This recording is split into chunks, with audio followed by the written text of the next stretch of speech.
అందరికీ తెలిసిందే.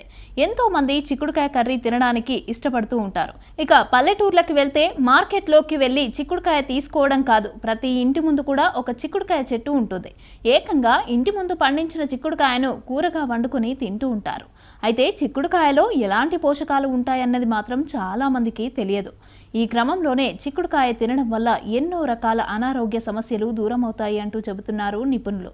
చిక్కుడుకాయ కర్రీ తినడం వల్ల అది చెడు కొలెస్ట్రాల్ను తగ్గిస్తుంది అంటూ వైద్య నిపుణులు చెబుతున్నారు. అంతేకాకుండా నిద్రలేమి ఒత్తిడిని కూడా దూరం చేస్తుంది అంటూ చెబుతూ ఉండడం గమనార్హం.